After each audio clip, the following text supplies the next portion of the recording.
Taste the Daily. Thoothukudi மாவட்டம் திருச்செந்தூர் சுப்பிரமணிய சுவாமி கோவிலில் தடை செய்யப்பட்ட புகையிலை போதைப் பொருட்கள் ஆங்காங்கே வீசப்பட்டு கிடப்பது பக்தர்களை அதிர்ச்சியில் ஆழ்த்தியுள்ளது. திருச்செந்தூர் சுப்பிரமணிய சுவாமி திருக்கோவிலுக்கு நாள்தோறும் பல்லாயிரக்கணக்கானோர் வரும் நிலையில் சண்முகவிலாஸ் மண்டபத்தில் அதிக அளவில் தடை செய்யப்பட்ட புகையிலை பொருட்கள் பயன்படுத்தப்பட்ட நிலையில் சிதறி கிடந்தது பக்தர்களை அதிர்ச்சியில் ஆழ்த்தியது. சண்முகவிலாஸ் மண்டபத்தை பணியாளர்கள், அர்ச்சகர்கள், விஐபிக்கள் மட்டுமே பயன்படுத்தி வரும் நிலையில் தடை செய்யப்பட்ட புகையிலை பொருட்களின் நடமாட்டம் பெரும் வேதனையை ஏற்படுத்தியுள்ளது. எனவே இனியேனும் கோவிலின் புனித தன்மை கெடாமல் முறையாக பாதுகாக்க வேண்டுமென பொம்மை முதல்வர் ஸ்டாலினின் அறநிலையத்துறையை பக்தர்கள் எச்சரித்திருக்கின்றனர்.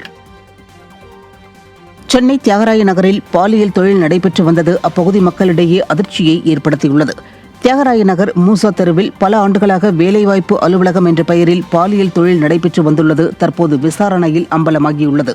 மேலும் போலீசார் மூசா தெருவுக்கு சென்றபோது பாலியல் தொழில் நடத்துவோரும் புரோக்கர்களும் சிலர் தப்பிச் சென்ற நிலையில் கதவுகளை பூட்டிக் கொண்டு பாலியல் தொழிலில் ஈடுபட்ட பெண்கள் கைதாகினர்.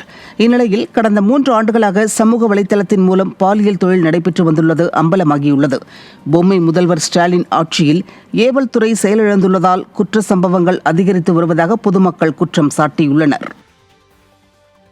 மேற்கு திசை காற்றின் வேக மாறுபாடு காரணமாக அடுத்த 7 நாட்களுக்கு தமிழகத்தில் ஓரிரு இடங்களிலும் புதுவை மற்றும் காரைக்கால் பகுதிகளிலும் லேசானது முதல் மிதமான மழை பெய்யக்கூடும் என சென்னை வானிலை ஆய்வு மையம் தெரிவித்துள்ளது. மேலும் சென்னை மற்றும் புறநகரில் அடுத்த 24 மணி நேரத்திற்கு வானம் மேகமூட்டத்துடன் காணப்படுவதோடு லேசான மழை பெய்ய வாய்ப்புள்ளதாக தெரிவிக்கப்பட்டுள்ளது. கரூர் மாநகராட்சிக்கு உட்பட்ட அண்ணா வளைவு அருகே 3 மாத காலமாக பாதாள சாக்கடை உடைப்பு ஏற்பட்டு சரி செய்யாத அவலம் நீடித்து வருகிறது.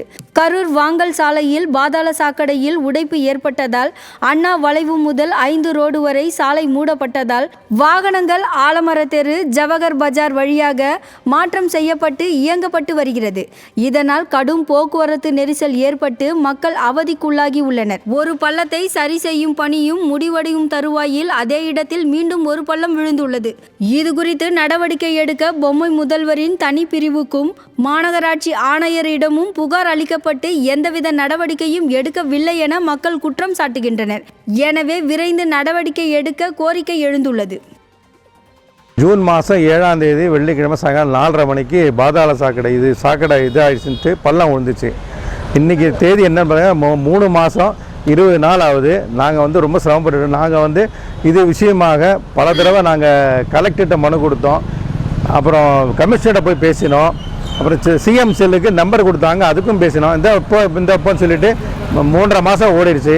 இப்போ முடிக்கிற ஸ்டேஜில் பார்த்தீங்கன்னா கடைசியில் அந்த தண்ணி பைப் லைனும் போயிடுச்சுன்னு சொல்கிறாங்க. அது நேற்று தண்ணி விட்டு பார்த்தாங்க, தண்ணி